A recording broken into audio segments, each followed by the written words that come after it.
말씀은 레위기 24장 1절부터 4절까지입니다. 제가 봉독해 올리겠습니다.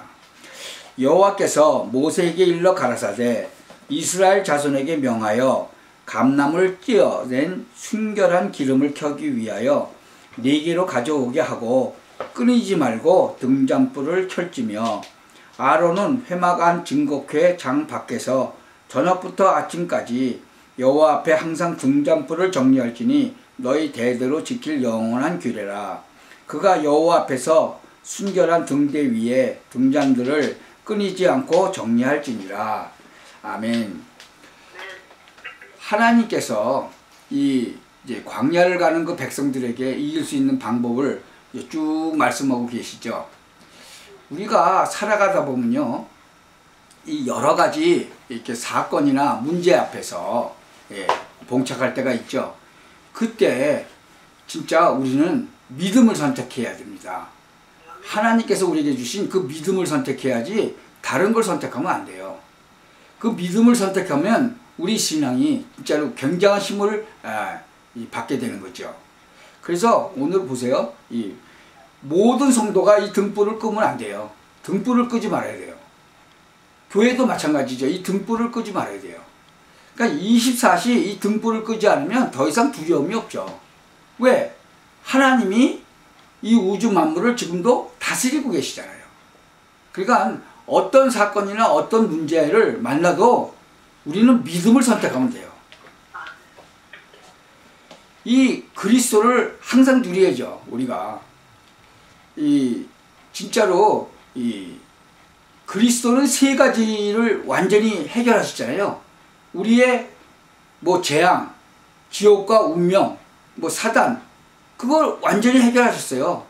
그리스도가 무슨 뜻이라고 했어요? 이 제사장, 선지자, 왕, 그 세 가지를 한꺼번에 하신 분, 그분이 그리스도 아닙니까? 그래서 우리는 예수 그리스도 그렇게 말하지 않아요. 그러니까 그리스도의 일을 하신 그 예수님을 우리가 영접하는 순간에 구원받는 거예요. 하나님의 자녀가 되는 거예요. 지금 이 레위기를 쭉 읽어보면 거기 또 뭐라고 나와 있어요? 그 7절기에 대해서 얘기하죠. 유월절을 지켜라, 무교절을 지켜라, 초실절을 지켜라, 칠칠절을 지켜라, 나팔절, 속죄일, 초막절. 그게 뭐예요? 그게 다 뭘 예표하는 거예요? 유월절은 예수 그리스도의 피를 예표하고요. 무교절, 예수 그리스도의 살. 예수님께서 이 땅에 오셔가지고 진짜로 너희는 이것이 내 살이다, 내 몸의 살이다, 그렇게 말씀하셨잖아요. 그 바로 예수 그리스도의 살을 말하는 거예요. 초실절은 예수님의 그 그리스도의 부활을 말하는 거예요. 칠칠절, 오순절이라고 하는 그거는 예수 그리스도의 성령의 역사를 말하는 거겠죠. 또 나팔절은 예수 그리스도가 재림 오시고 그 재림에 대해서 얘기하는 거예요. 속죄일은 뭐예요? 심판을 말하시는 거예요. 초막절은 천국을 말하고 있죠. 그 사도행전 1장 1절에 보면 뭐라고 되어 있어요? 여러분 한번 데어빌러여 내가 먼저 쓴 글에는, 먼저 쓴 글이 뭐예요?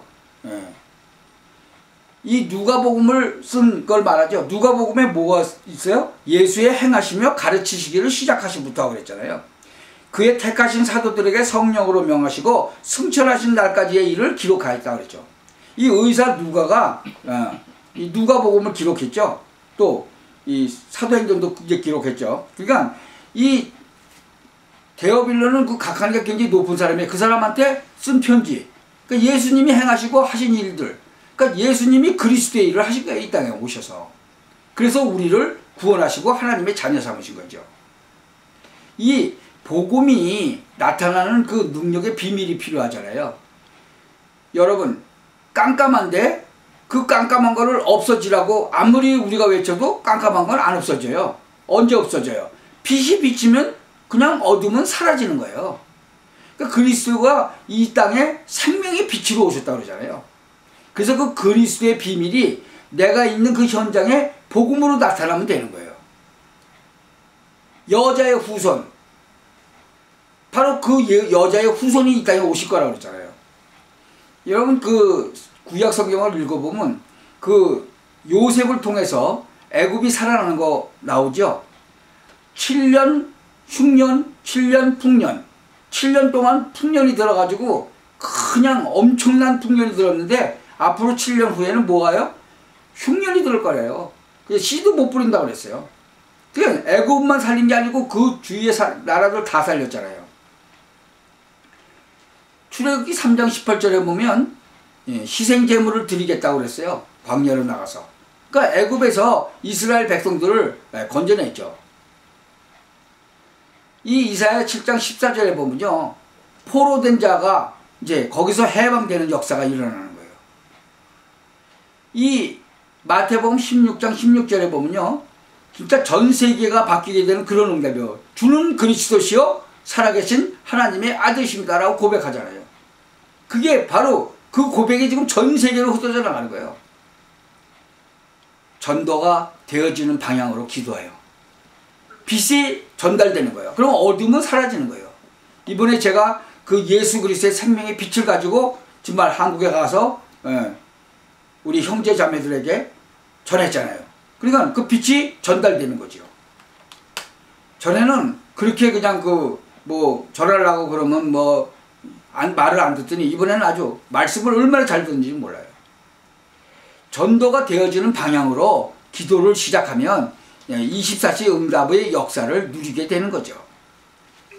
성경에 보면 이 7명의 이 렘넌트 그 희생을 통해서 빛이 막 바깥으로 전달되잖아요. 예수 그리스도가 생명의 빛으로 이 땅에 오셨다. 그 빛이 막 전달되는 거예요. 우리가 교회에서도 보면 많은 사람들이 나타나죠. 이 빛의 전달자들이 나타나죠. 이 5절부터 9절을 보면 그 생명의 떡이 나오죠. 24시 등불을 끄지 아니하면 하나님의 말씀이 살아있어서 진짜 좌우의 날선 어떤 것보다도 예리해서 그 말씀이 진짜로 관절, 골수, 영, 육 다 잘라 쪼갠다고 그러잖아요. 그 말씀이 살아서 움직이면서 성취가 되는 거예요. 그래서 24장 10절에서 23절에 보면 그 저주에서 해방되는 역사가 일어나죠. 거기 보면 하나님을 저주하는 싸우다가 11절에 보면 그 이스라엘 여인의 아들이 여호와의 이름을 회방하며 저주함으로 무리가 끌고 모세에게로 가니라. 그 어미의 이름은 슬로밋이요 단지파 디브리의 딸이었더라. 그래서 여호와의 명령을 기다리는데 누구든지 자기 하나님을 저주하면 죄를 당할 것이요 여호와의 이름을 회방하면 그를 반드시 죽일지니. 여호와의 이름을 하나님을 저주했다 그러면 죽는 거예요. 창조주 하나님을 저주하고 살아남을 사람이 있겠어요? 그래서 그 저주에서 해방되는 역사가 일어나는 거예요.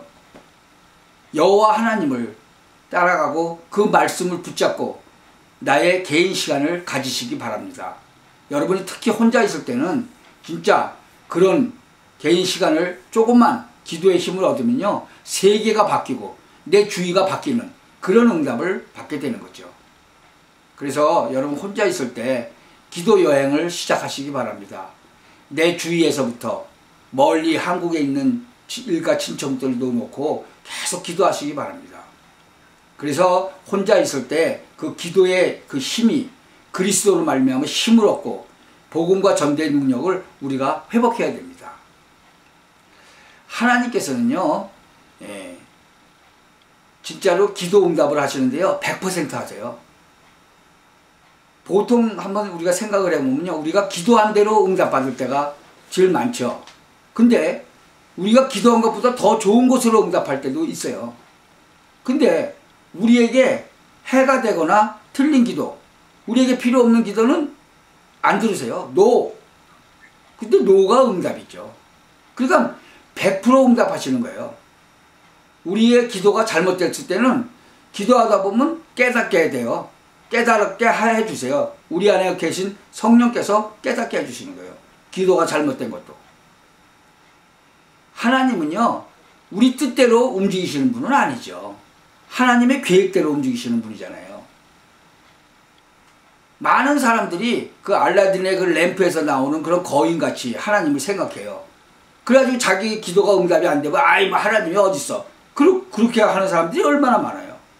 자기가 원하는 대로 하나님이 응답을 안 하면 틀린 기도를 했는데 어떻게 하나님이 응답하시겠어요? 우리에게 나쁜 거, 좋지 않은 거를 갖다가 기도하는데 어떻게 하나님의 자녀한테 그 좋지 않은 걸 주시겠어요? 그런데 하나님이 안 계시다고 그러고 떠나가는 사람들도 있잖아요. 여러분이 기도했는데 응답이 안 와도 나는 하나님으로 만족해야 돼요. 그것이 더 큰 응답이에요. 그러다 보면 하나님이 기도의 제목도 바꿔주시죠. 사실적으로 그 등불이라는 거, 등불을 끄지 마라. 그거는 하나님을 향한 그 기도를 쉬지 말라는 거예요. 항상 하나님을 바라보고 있는 거예요. 항상 여호와 하나님을 바라보라는 거죠. 호흡 있는 자마다 여호와 하나님을 찬양하라고 그랬잖아요. 호흡이 있는 자는 살아있다는 얘기잖아요. 살아있는 자는, 이 육신이 살아있는 자는 하나님을 찬양하고 기도하고 항상 그 하나님을 바라보라는 거죠. 그게 등불을 끄지 않는 거예요. 개인적으로 등불을 끄지 않는 거죠. 또 교회도 마찬가지예요. 교회도 등불을 끄지 말아야 돼요. 항상 여호와 하나님을 바라보고 모든 일을 할 때 여호와 하나님을 바라보고 가야 되는 거죠. 그럴 때 하나님께서는 우리에게 모든 것을 응답하시는 거죠. 잘못된 거는 고쳐주시는 거예요. 이 사도행전에 보면 그런 것이 많이 기록되어 있죠. 지금 사도 바울이 로마로 가야 되는데 로마로 가지 말라고 그러고 막 그러죠. 지금 올라가면 잡힌다. 가지 말아라. 근데 그것이 하나님의 계획인지 알고 바울은 올라가서 잡혀서 로마까지 압송돼서 가잖아요.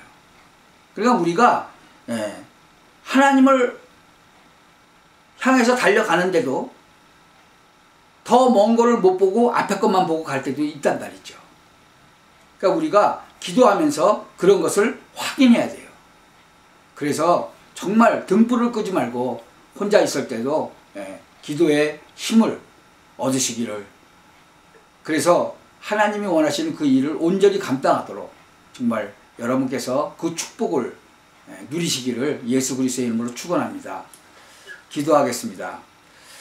전능하신 하나님 감사합니다. 정말 등불을 끄지 않게 하옵소서. 그래서 우리가 항상 24시 정말 하나님을 생각하며 정말 하나님께서 원하시는 그 일을 온전히 감당하도록 우리가 정말 24시 등불을 끄지 않는 그러한 삶을 살게 하여 주옵소서. 그래서 하나님께 영광 돌리고 정말 많은 사람들 증인되고 정말 많은 사람 살리는 그런 축복된 삶이 되어지도록 하나님께서 은혜를 내려 주옵소서. 예수 그리스도의 이름으로 기도하옵나이다. 아멘.